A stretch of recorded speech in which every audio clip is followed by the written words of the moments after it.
자유민주주의 대한민국 시청자 여러분 안녕하십니까? 루산따라TV입니다. 오늘은 2018년 5월 18일 밤 9시 14분입니다. 이번 시간에는 조선일보 사회면에 난 드루킹 옥중편지 전문을 여러분들께 소개해 드릴까 합니다. 이것을 소개해 드리기 전에 오늘 제가 우리 동네에 있는 장미공원에서 찍은 아름답게 피어난 장미 모습을 여러분들께 먼저 보여드리고 읽어드리도록 하겠습니다.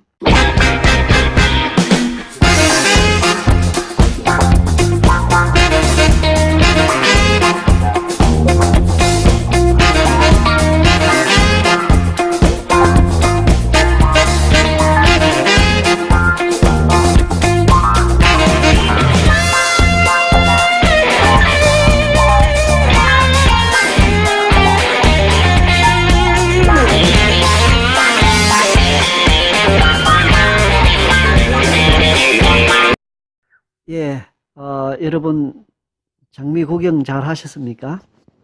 비가 오고 난 이후인데 그래도 사람들이 나와서 장미 꽃 구경을 하고 저마다 가지고 있는 핸드폰, 그리고 어떤 분은 전문 사진 작가 같기도 한데 고급스러운 카메라를 가지고 나와서 촬영을 하는 모습도 볼 수 있었습니다.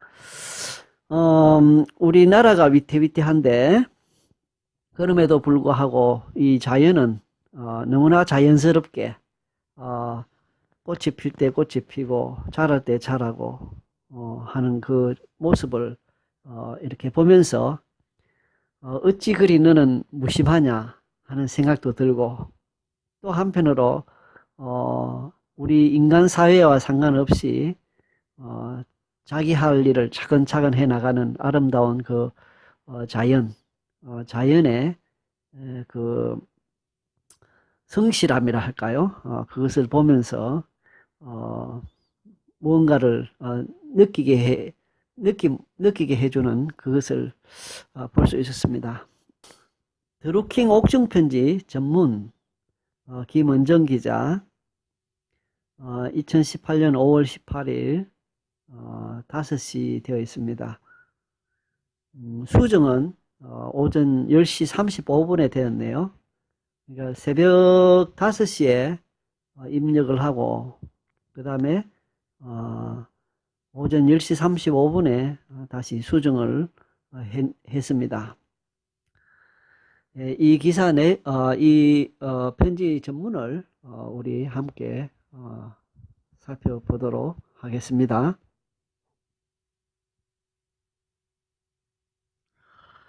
저는 드루킹입니다. 자기 이름을 본명을 사용하지 아니하고 본명 대신에 드루킹 이렇게 했네요.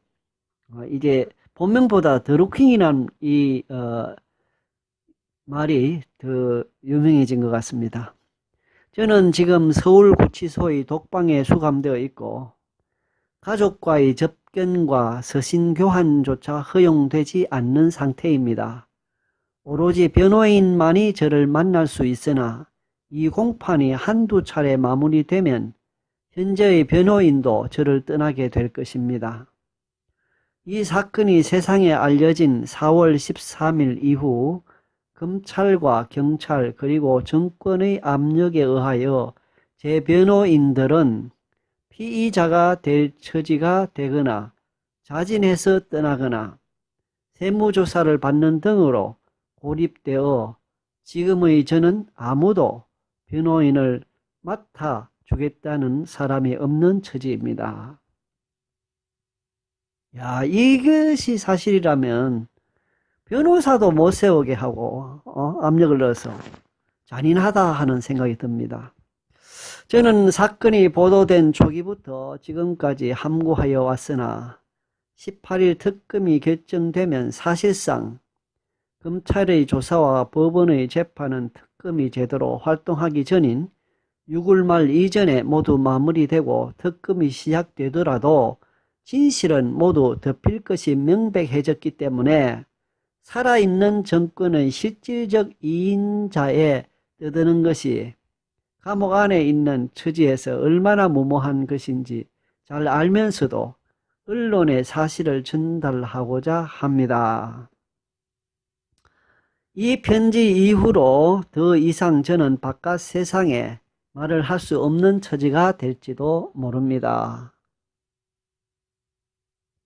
사실 저는 지난 한 달간 믿을 수 없는 경찰관, 검찰, 특히 검찰의 조사를 거부하고 특검을 기다려 왔습니다.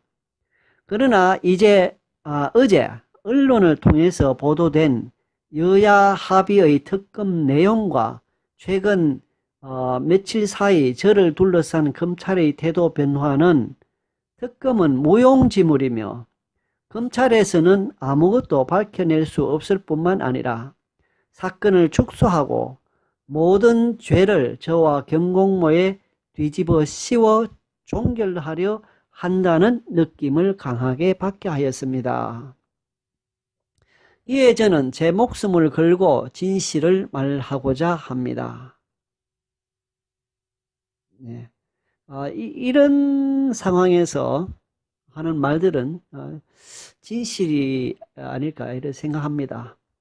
드루킹 김동은 씨가 지난 10일 오후 서울 중랑구 서울지능범죄수사대로 압송되고 있는 모습 이렇게 나왔습니다. 머리가 희끗희끗한 모습을 볼 수 있습니다.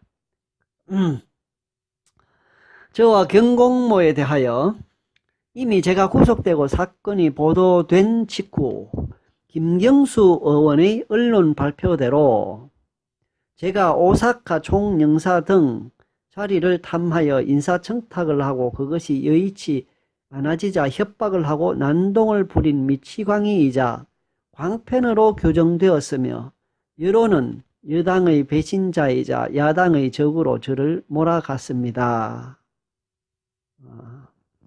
불만을 자기가 표현한 것이라 생각됩니다. 그러나 어디 한 곳 제 변명을 해줄 곳은 없었고 감옥에 갇힌 신세에서 저는 그저 두들겨 맞으며 때리는 자의 선처를 바랄 뿐이었습니다. 그러나 김경수 의원의 주장과 여론몰이는 사실과 다릅니다. 저는 짧은 기간이지만 포항 노사모의 창립 멤버이자 친노이며 2002년부터 온라인에 글을 써 오던 뚜렷한 친노무현 성향의 인사입니다. 경공모도 무차별적으로 두들겨 맞고 사이비 집단처럼 매도되었지만 제가 주도한 범법적인 행위와 경공모는 분리해서 봐주셨으면 합니다. 경공모의 회원들은 상식적이고 건전한 생각을 가지고 있는 민주시민들입니다. 경찰과 검찰에서 마치 이적단체처럼 몰아가면서 회원들 개개인의 삶을 파괴하고 괴롭히는 것은 저희로 하여금 공포에 질리게 하여 입을 닫고 사실을 사실대로 발설하지 못하도록 겁을 주는 행위라고 저는 느낍니다. 경찰, 검찰과 언론은 이미 경공모 회원 모두를 드루킹 일당으로 프레임 걸어 모두 구속 처벌해야 마땅한 존재들로 몰아가고 있습니다. 그러나 그것은 사실이 아니며 억울한 일입니다. 이제 제가 마땅히 사실을 변명해야 할 책임을 느낍니다. 댓글 추천 조작 사건에 대하여 저와 경공모는 원래 정치에 관여할 생각이 전혀 없었습니다.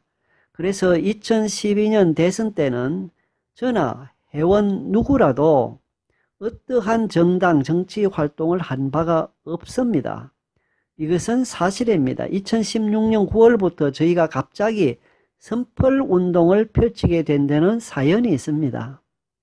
그해 이름을 밝힐 수 없는 한나라당 측 선거 관계자로부터 2007년 대선에 사용되었던 댓글 기계에 대한 구체적인 정보를 입수하게 됩니다. 이것은 제 블로그에서도 언급하였고 경찰 관계자들에게도 이야기한 바가 있습니다. 그때 비로소 2007년과 2012년 대선의 패배가 이 댓글 기계 부대의 맹활약 때문임을 알게 되었습니다.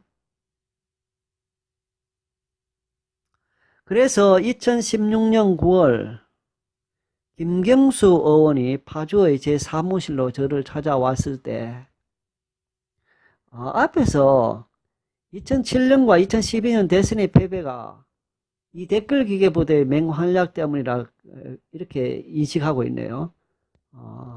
저는 그렇지 않다고 봅니다.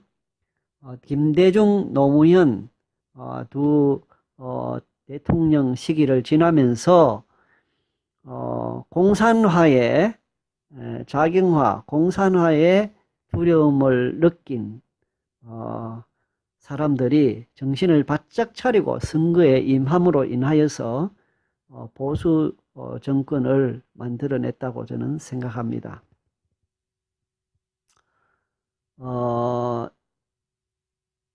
그러나 이 드루킹은 그 댓글 기계 부대 맹활약 때문에 된 것이다 이렇게 생각하고 있네요.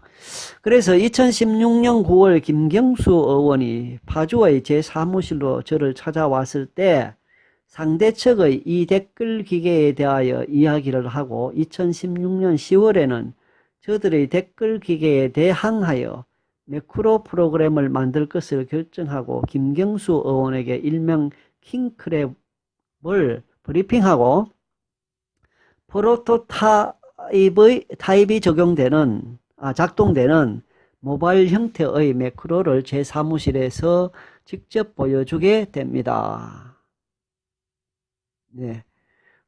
김경수 의원이 자기 차 카니발을 타고 직접 와서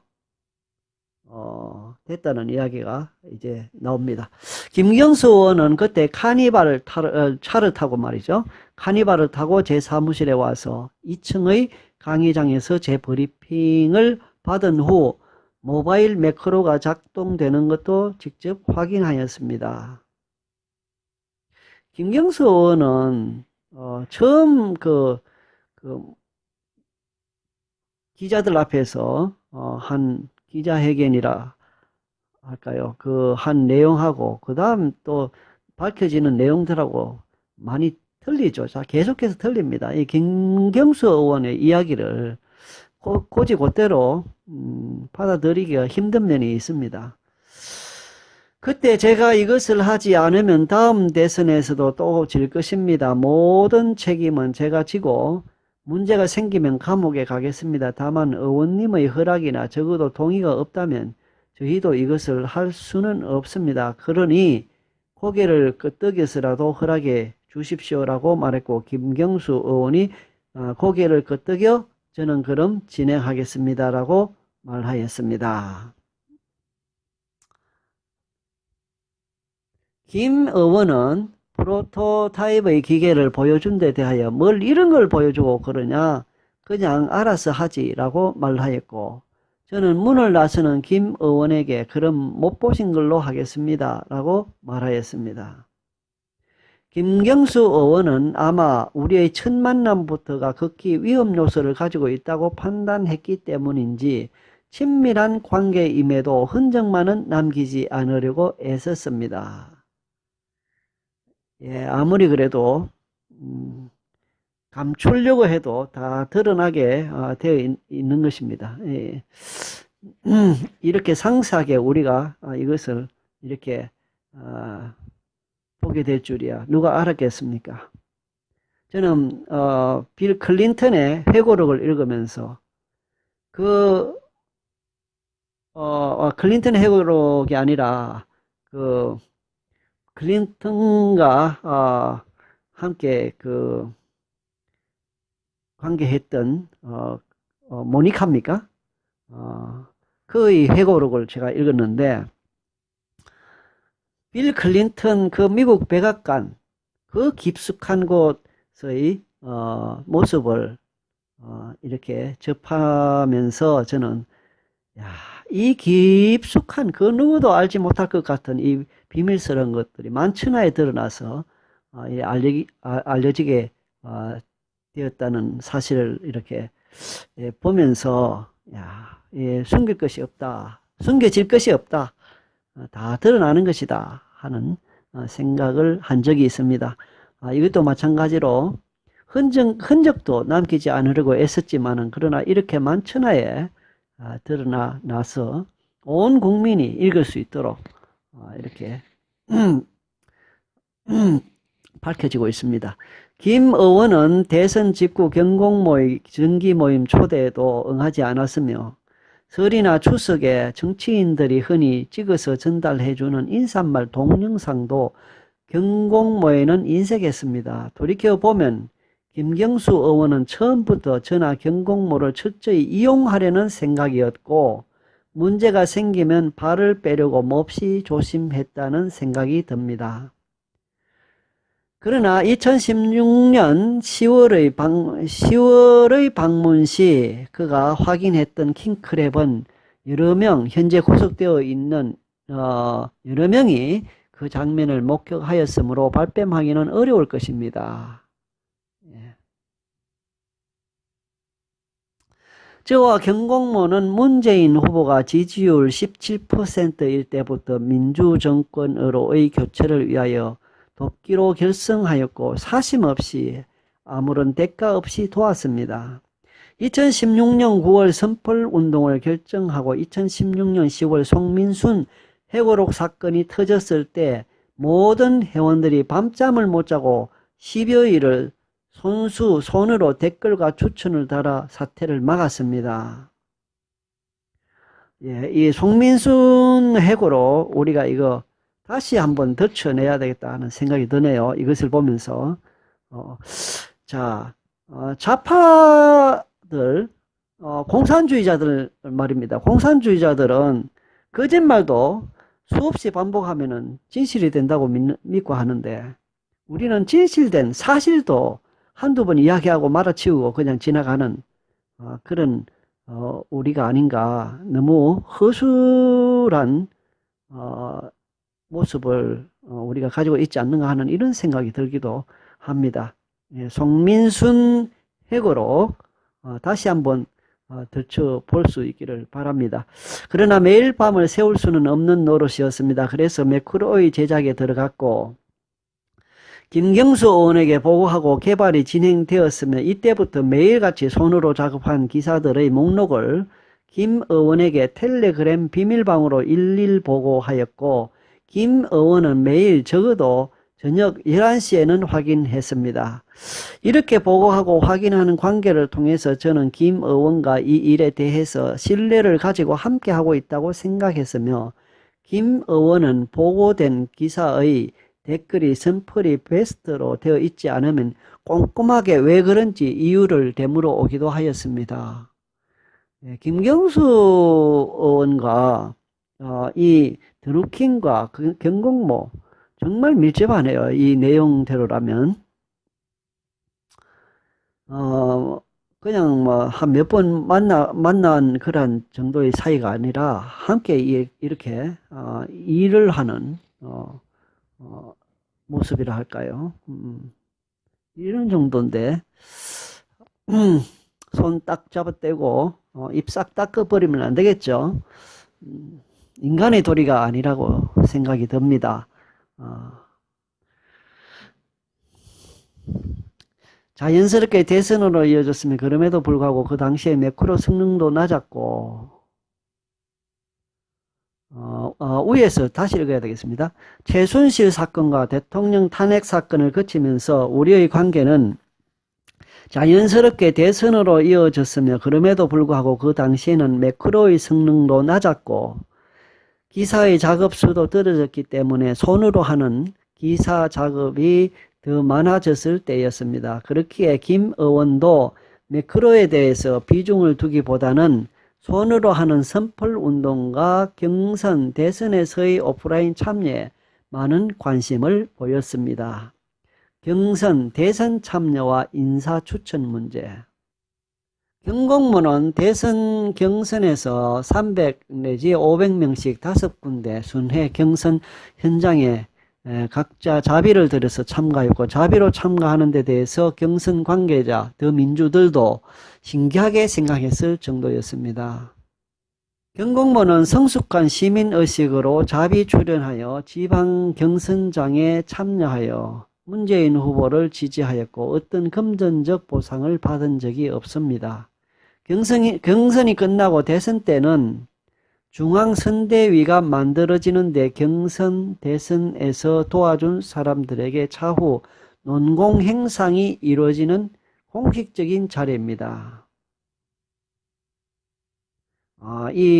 중앙선대위가 만들어지는데, 이 중앙선대위, 이게 이제 그런 공식적인 자리다. 논공행상이 이루어지는 공식적인 자리이다. 이렇게 이야기하고 있네요.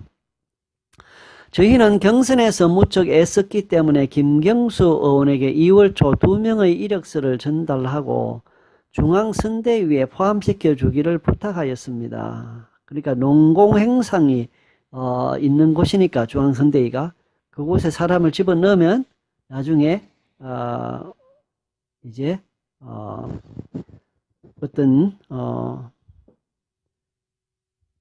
나중에 어떤 뭐랄까요, 직책이랄까, 그런 것을 받을 수 있다, 이런 생각했던 것 같습니다. 김경수 의원에게 2월 초 2명의 이력서를 전달하고 중앙선대위에 포함시켜 주기를 부탁하였습니다. 그중 한 명은 중앙선대위에 들어갔으나 다른 한 분은 김경수 의원이 알아보겠다고 약속해놓고 깜빡, 저는 고의로 생각합니다. 깜빡하는 바람에 선대위에 누락이 되었습니다. 그렇게 자비 들여서 애쓰고 해도 2명도 안 받아주고 1명만 받아줬다, 이 말이네요.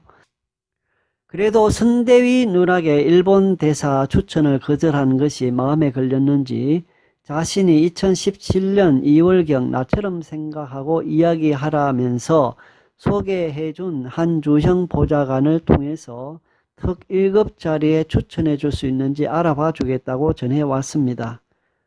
보좌관이 특 1급 오사카 총영사 등에 추천할 수 없는 노릇이니 김 의원과 당연히 상의하고 제안한 것이라고 저는 생각했습니다. 김경수 의원이 저에게 어떤 인사 추천도 해줄 수 없으니 부탁하지 말라고 했다면 아마 저는 더 이상 부탁하지 않았을 것입니다. 그러나 나중에 돌이켜보면 김 의원은 저를 또 경공모의 회원들을 용이하게 이용해 먹기 위해 감은 이슬로 그때부터 무려 7개월 이상을 인사 문제로 속이게 됩니다. 제가 구속된 뒤 나중에 오사카 총영사가 된 분에 대해서 온라인에서 조사해 본 바 이미 대선이 끝난 5월경 일본 관련 자리로 옮겨서 경험 부족을 메워줄 스펙 쌓기에 돌입했다고 알려졌습니다. 저는 그것이 사실일 것이라고 생각합니다. 지금까지 김경수 의원의 성향을 보면 그러고도 남을 것이기 때문입니다. 인사 추천과 댓글 작업은 아무 관련이 없다. 김경수 의원이 처음 기자회견에서 저와 경공모에 대해서 프레임을 잡아준 대로 프레임을 잡아준 대로 경찰과 검찰은 저희를 인사청탁을 위해서 그런 짓을 해온 것으로 조서를 작성하고 몰아갔으며, 이것을 보면은 경찰과 검찰이 김경수 의원의 의도, 의중, 그것에 초점을 맞춰서 행동했다는 것으로 이해됩니다. 드루킹 말에 의하면 말이죠. 아무리 해명을 해도 들어주지 않았습니다. 야, 이건 뭐죠? 조사가 아니고 그러면 이게 뭐가 돼요, 이거는? 이것이 권력이구나 하는 절망감이 저를 짓눌렀습니다. 위에서 이미 설명했듯이 제가 부탁한 것은 원래 중앙선대위 법률지원팀에 추천해달라는 거였습니다. 경찰과 검찰에서 또 김경수 측이 몰아가듯이 처음부터 일본 관련 자리를 추천해달라고 한 것이 아니었습니다. 우리가 신문을 통해 알고 있기는 드루킹 쪽에서 그 영사 자리 달라고 하고 그 안 된 것에 대한 어떤 뭐 그것에 대해서 안 좋은 마음을 가지고 행동하고 뭐 이런 식으로 이렇게 우리가 언론을 접했는데 여기 보니까 경찰과 검찰에서 또 김경수 측이 몰아가듯이 처음부터 일본 관련 자료를 추천해 달라고 한 것이 아니었습니다. 이렇게 이야기하네요. 그러니까 뭐든지 양측의 말을 들어봐야 됩니다. 고의든 실수든 추천이 누락되어서 거기에 대한 보상으로 일본 대사는 추천이 가능한지 물어본 것이고 안 된다 하니 접었습니다. 그래도 우리 조직이 쓸모가 있어 보이니까 김경수는 보좌관을 통해서 특 1급자리에 운운한 것이고 따지고 보면 이것도 나중에 보면 전혀 해줄 마음이 없는 거짓이었습니다. 그냥 미끼에 불과했다고 볼 수 있겠네, 그죠? 미끼. 8월경 외교부 인사가 내정되어 발표되었을 때 특 1급은 오사카 총영사만 남았는데 저는 이미 언지를 받았으니 기대를 하고 있었던 것은 당연했습니다. 그러나 이들은 이미 그 자리에 보낼 사람을 내정해 놓고 저와 경공모를 갖고 놀았던 그였습니다. 예, 갖고 놀았다. 이 표현이 나중에 구속되기 전 마지막으로 김경수를 본 2018년 2월 20일 김경수 의원은 저를 보고 야릇하게 웃으며 오사카는 너무 커서 안 되라고 본심을 비로소 드러냈기 때문입니다. 2017년 12월 28일 김경수 의원이 저에게 전화를 걸어왔습니다. 그때 전화에서 김 의원은 오사카는 외교적 경험이 풍부한 사람이 나가야 해서 안 된다고 하고 센다이 총영사가 추천 가능하니 센다이는 어떤가라고 물었습니다. 센다이는 오사카 총영사에 비하면 급이 한창 떨어지는 데다가 원전 사고가 난 후쿠시마 바로 윗동네라서 외교부에서도 직원들이 가기를 꺼리는 곳인데 거기를 선심 쓰듯이 최종적으로 제안했던 것입니다. 저는 지난 7개월간 농락당했다는 생각이 들었고 그래서 그 제안을 거절했습니다. 나중에 김경수 등 친문에 의해서 추천 임명된 것으로 보이는 오사카 총영사는 외교 경험이 없는 사람인 것으로 압니다. 그렇다면 12월 28일의 통화에서 김경수 의원은 그 사실을 알고 있으면서도 저에게 거짓말을 한 것입니다. 저는 그의 위선과 거짓에 신물이 났고 저는 이어서 그는 김경수 의원이죠. 김경수 의원의 위선과 거짓에 신물이 났고 그래서 2018년 2월 20일경에는 국회의원 회관을 찾아가서 다투었으며 3월 17일경에는 오사카 총영사 약속을 지키는지 보겠다는 조의 문자를 보냈으며 보겠다는 식의 문자를 보냈으며 이런 뜻인 것 같아요. 김경수 의원은 이것을 자신에 대한 반협박이라고 언론에 대고 주장한 것입니다. 3월 17일에서 18일경 저는 계속된 그의 기망 행위에 분노하여 이러한 행위들과 지금까지 김경수와 해왔던 불법적인 일들에 대해 3월 20일경 언론에 털어놓겠다고 알렸습니다. 그러나 저는 실제로 3월 20일에 언론에 알리지는 않았고 사실 그럴 생각도 없었습니다. 그러나 3월 21일 사무실이 압수수색이 되었고 모든 자료를 빼앗겼으며 저는 긴급 체포 후 오늘날까지 영의 몸이 되었습니다. 네이버가 고소한 업무방해죄의 수사가 정말 우연하게 3월 21일 압수수색으로 이어진 것일까요? 야, 이 일들을 이렇게 이야기를 들으면은 3월 20일경에 언론에 틀어놓겠다고 하니까 바로 3월 21일 날 압수수색하고 자료를 다 뺏어 갔다고 생각되네요. 바로 더루킹도 그 말을 지금 하는 거 아닙니까? 네이버가 고소한 업무방해죄의 수사가 정말 우연하게 3월 21일 압수수색으로 이어진 것일까요? 경찰 관계자는 저에게 일요일 3월 18일에 압수수색 영장이 청구되었으며 원래는 3월 20일에 집행 예정이었으나 준비가 덜 되어 본인이 직권으로 하루 미뤘다고 말하였습니다. 야, 3월 20일에 언론에 틀어놓겠다고 딱 이야기해 놓으니까 바로 이렇게 했던 것 같습니다. 구속된 이후 지금까지 경찰과 검찰의 반응.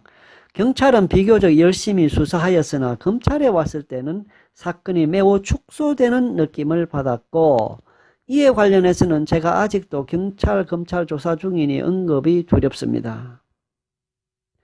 특검에서 이 부분을 꼭 수정 통과시켜 주시기 바랍니다. 협조하겠습니다.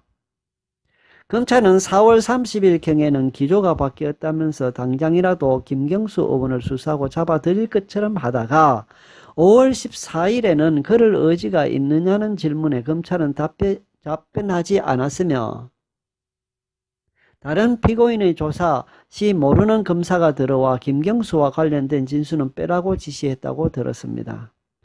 저는 특검이 6월 말에나 공식적으로 활동하게 되고 그 사이 검찰은 이미 모종의 딜을 끝내고 이 사건을 저와 씌워서 6월 말 전에 종결하려는 의도라고 읽었습니다. 김경수 의원은 더 이상 검찰의 관심사는 아니었습니다.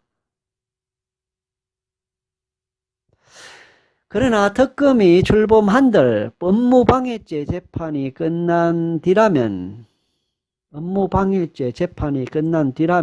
뭘로 김경수 의원을 잡겠습니까? 이 사건 업무방해의 최종 지지자이며 모든 보고를 다 받았고 초기부터 매크로 프로그램의 존재 여부를 알았으면 사실상 이 사건의 주범인 김경수 의원을 기소하지 않고 전하 경공모 회원들만 엮어서 단죄한다면 그것은 말도 안 되는 것이며 경찰과 검찰의 직무유기 행위입니다. 저는 그나마 사건 수사에 의지가 있는 경찰의 모든 사실을 진술하고 김경수 의원이 기소되는지 지켜볼 것입니다. 위에서 말한 모든 내용은 사실이며 김경수 의원이 경찰에 다시 소환된다면 저는 나가서 거짓말 탐지기로 위의 내용을 모두 검사해도 좋고 대질도 원합니다. 그가 기소되지 않는다면 이 나라의 정의는 썩어 문드러진 것입니다. 이 나라의 정의는 썩어 문드러진 것입니다. 김경수 의원이 인사문제로 기망하는 동안 뻥을 뜯은 보좌관. 그런데요, 드루킹 씨께서 이 나라의 정의는 썩어 문드러진 것입니다. 이 말을 했는데요. 박근혜 대통령 사기 탄핵 되고 JTBC에서 가짜 태블릿 PC 보도하고 이런 일련의 과정들을 드루킹은 몰랐나요? 그것을 통해서도 이 나라의 정의는 썩어 문드러졌다는 것을 벌써 알았어야 되는 거 아닌가 모르겠네요. 어쨌든 간에 자기 사건, 드루킹 씨가 자기 관련된 사건에 이 접하자 이제 실감하는 것 같습니다. 이 나라의 정의는 썩어 문드러진 것입니다. 이 말은 박근혜 대통령이 해야 될 말 같습니다. 김경수 의원이 인사 문제로 기망하는 동안 삥을 뜯은 보좌관. 2017년 2월경 김 의원이 보좌관을 소개해 주겠다고 했을 때 저는 어느 정도로 정보를 공유해도 됩니까? 라고 물었고 김경수 의원은 나라고 생각하면 된다라고까지 말했습니다. 김경수 의원은 자기 그 보좌관을 자신과 거의 같다고 생각하면 된다 이렇게 말했군요. 물론 그 전에는 김경수 의원과 직접 통화 문자하고 약속도 잡았고 그 후에는 그랬지만 경선 당시라서 바쁘니 연락할 라인을 하나 더 만들어 두는 거라고 생각했습니다.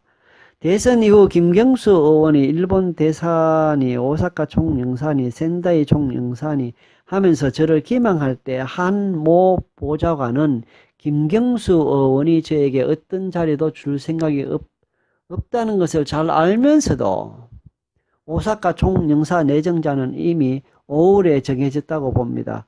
자신들이 알아봐 준다, 추천하겠다 하는 자리에 대해서 우리가 궁금증을 갖는 것은 당연한데 이것을 이용해서 교모하게 돈을 요구하였습니다. 저에게 뜬금없이 문자가 왔는데 한 모의 아내에게 보내는 텔레그램 메시지였습니다. 내용인즉 돈을 넣는데 모자라는 건 나중에 들어간다더라. 뭐 이런 내용이었습니다. 제가 잘못 보내셨습니다 라고 답장하고 보니 돈을 요구하는 것 같았는데 조금 어처구니가 없었습니다. 당시만 해도 제가 김의원과 대등한 관계에서 일을 했고 보좌관이 무슨 특별한 능력이 있는 것도 아닌데 그렇게 해서 놀라웠고 김 의원이 자기처럼 생각해라 했으니 무시하기도 껄끄러웠습니다. 김 의원과 관계를 생각해서 생활비로 쓰라고 500만 원을 마련해 주었습니다. 그런데 그 뒤에 비누 선물을 하자 집에 들어가서 포장을 다 찢어본 뒤 돈이 아니라고 전화를 3번이나 걸어서 비누를 건네준 회원에게 욕을 하는 거였습니다. 비누 상자에 비누 대신에 돈을 채워 왔어야지 이 말이죠. 차를 타고 가다가 그걸 옆에서 들으니 피가 거꾸로 솟았지만 참았습니다.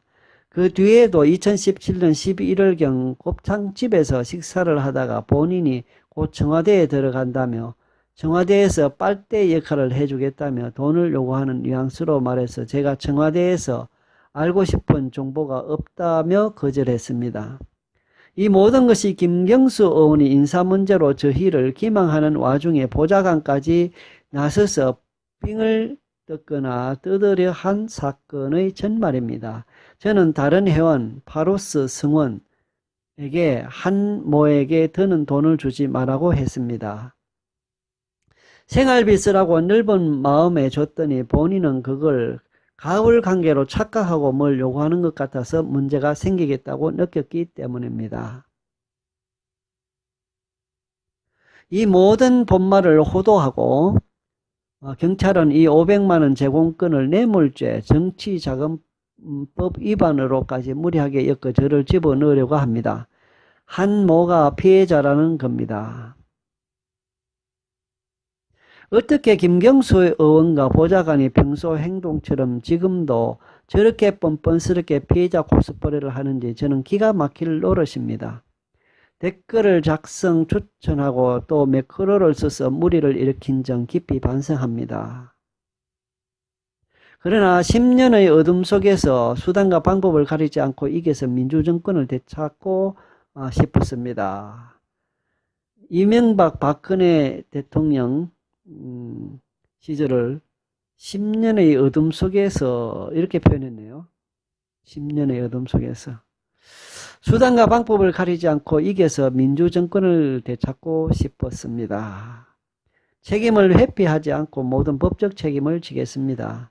더불어 이 사건의 최종 지시자, 보고받은 자이며 책임자인 김경수 의원도 우리와 함께 법정에 서서 죗값을 치르기를 권하는 바입니다. 2018년 5월 17일 드루킹. 이 내용들은 이미 경찰에서 진술했거나 진술한 내용입니다. 예, 드루킹 씨가 쓴 글, 이것을 탄원서 되어 있는데 드루킹의 편지가 조선일보에 전달되었고 변호인을 통해서 변호인을 통해서 받은 편지를 조선일보에서 이렇게 기사로 내보냈습니다.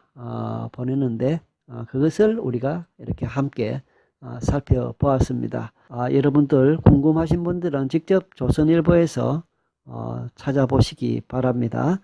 오늘은 여기까지 하도록 하겠습니다.